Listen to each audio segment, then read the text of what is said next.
महाराष्ट्रामध्ये हे नवीन सरकार आल्यापासून पनवती लागली. त्याच्यामुळे या सरकारला केंद्रात आणि महाराष्ट्रात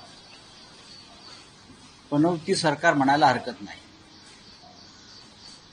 पनवती सरकार सातत्यानं अपघात, घातपात, दहशतवादी हल्ले सुरू आहेत. ऑपरेशन सिंदूर झालं,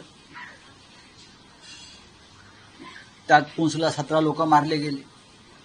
त्याच्या आधी पहलगाव झालं, त्यात 26 महिलांचं सिंदूर पुसलं, उजाडलं. अहमदाबादला एक भयानक असा विमान अपघात झाला. तो आता अपघात की आणखी काय याचा तपास सुरू राहील. त्यातही महाराष्ट्राचे 15 ते 16 लोक मरण पावले. काल 2 दुर्घटना घडल्या. मालवणच्या राजकोट किल्ल्यावर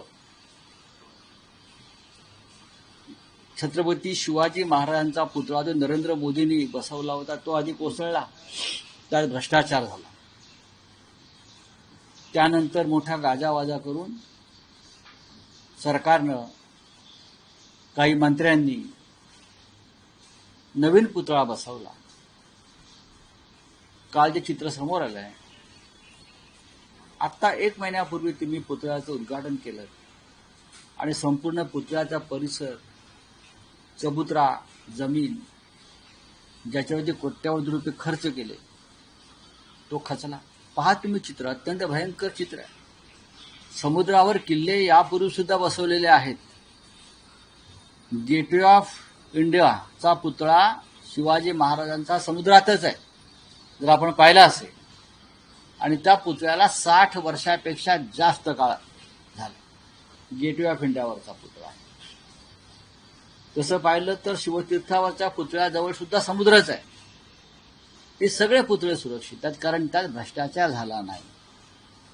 पण मालवणच्या पुतळ्यामध्ये पुन्हा एकदा भ्रष्टाचार झाला का? ते पैसे कुठे वळवले का? ही शंका लोकांना येते. त्यानंतर दुसरी अत्यंत दुर्दैवी आणि गंभीर घटना पुणे जिल्ह्यात घडली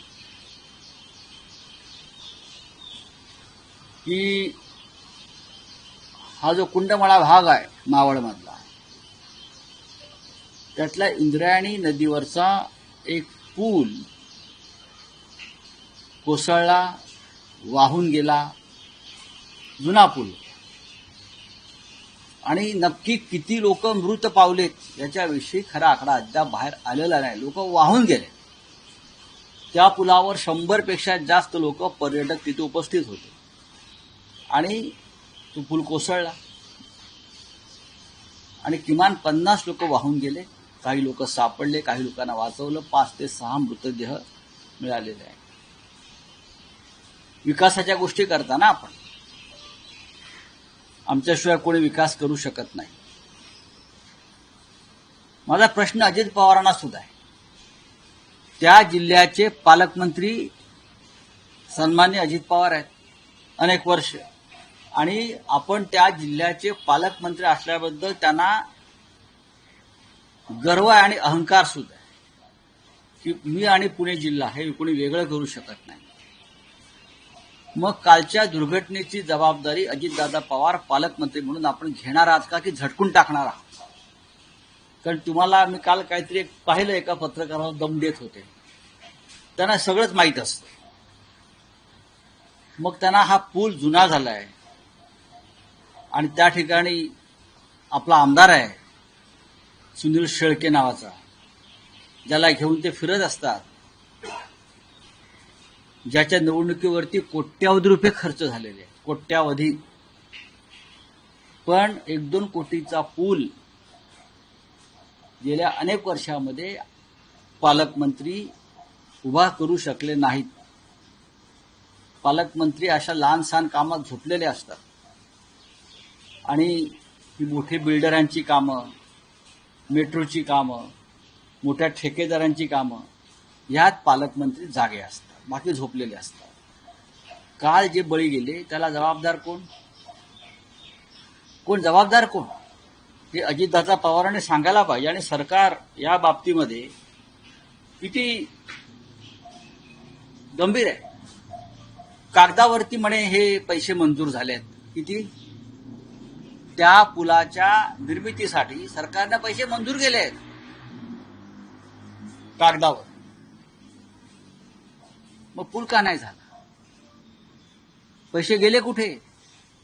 मंजूर झालेले पैसे गेले कुठे? पैसे मंजूर झालेत ना. बाकी सगळ्या गोष्टींना पैसे मिळत आहेत. मतं विकत घ्यायला मिळत आहेत.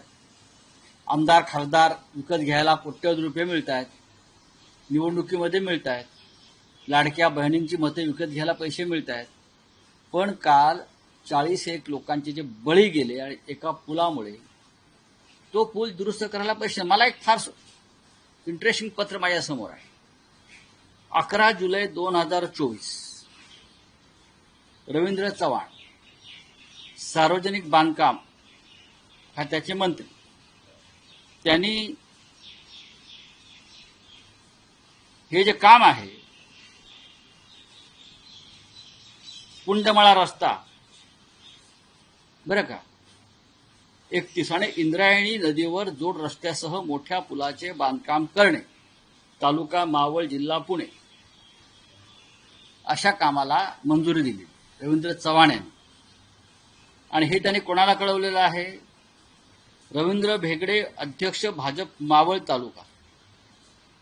त्यांच्या सहीचं पत्र आहे. मंत्री सही करताना सुद्धा किती नॉन सिरियस असतात, झोपून असतात. अशा 8 कोटीचं काम आहे असं मी ऐकलं. पण पत्रावर सही आहे 80,000. हे पहा, म्हणजे आपण कोणत्या कागदावर सही करतो आहोत, म्हणजे किती गांभीर्य आहे अशा काम. 80,000च्या पत्रावर रवींद्र चव्हाण यांनी केलेली सही आहे, आपण पाहू शकतो. म्हणून मी अनेकांना आकडा दाखवला. माझं तर काय चष्म्याचा नंबर बदललेला नाही ना. एक मंत्री सही करतोय इंद्रायणी नदीच्या पुलावर बांधकाम करण्यासाठी, तो कुंडमाळ्याचा रस्ता करण्यासाठी आणि तो पूल बांधण्यासाठी किमान 10 ते 15 कोटीची गरज असते. पण पीएनी पत्र टाईप केलं, कोणाला तरी खुश करायचंय, पत्र द्यायचंय, चला तुमचं काम मंजूर केलं. 80,000 पाहू शकता आपण. येताना मी काही माझ्या पत्रकार मित्रांना आकडा दाखवला. माझं काय चुकतंय का? 80,000चं पत्र रवींद्र चव्हाण देतात इंद्रायणी नदीवरच्या पुलासाठी. आणि भाजपचे मावळचे प्रांताध्यक्ष जे आहेत कोणी तिकडले, ते हसत हसत घेऊन जाऊन दाखवतात. काल तो पूल कोसळला, लोक वाहून गेले, लोक मेले. हे या सरकारचं, मंत्र्यांचं आणि भाजपा पुढाऱ्यांचं जनतेच्या प्रती असलेलं प्रेम. अजितदादा पवार कालपासून काय बोलल्याचं मी पाहिलं नाही. एरवी मोठ्या मोठ्यानं तावातावानं बोलत असतात, बोलत असतात. जबाबदारी नाही का पालकमंत्र्यांची? कुठे फिरताय तुम्ही? पुणे शहराच्या बाहेर काय करतायत तुमचे आमदार? सुनील शेळके त्या भागाचे आमदार आहेत. अजितदादांना शरद पवारांपासून तोडून देणारे जे काही आमदार होते त्याच्यात ते वरचे आमदार आहेत. पवार साहेबांच्या तिकीटावर निवडून आले ते आणि अजित पवारांबरोबर गेले, तेच ते आमदार मला वाटतं. पण आपल्या मतदारसंघामध्ये काय चाललंय, काय धोकादायक बांधकामं होत आहेत, काय विकास करायचा, त्याच्याविषयी कुठेही काही आपल्याकडे. आमचे राज्याचे मुख्यमंत्री आदेश दिले चौकशीचे. खरं म्हणजे तुमची चौकशी केली पाहिजे. मुख्यमंत्री काय करतायत तुमची चौकशी केली पाहिजे. तुम्ही आल्यापासून राज्यामध्ये जी दुर्घटनाची मालिका सुरू आहे, भ्रष्टाचारांच्या मालिका सुरू आहे, हे कालचे बळी हे भ्रष्टाचाराचे आणि बेफिकिरीचे बळी आहे.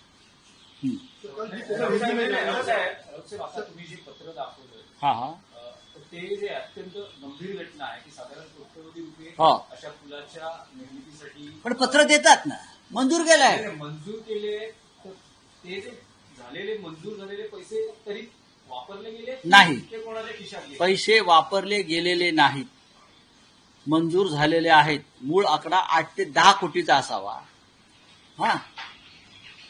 पण त्यानंतर मंत्र्यांनी ह्याला पत्र द्या, त्याला पत्र द्या, त्याला पत्र पहा ना तुम्ही पैसे कुठे गेले? मंजूर झाले आहेत ना.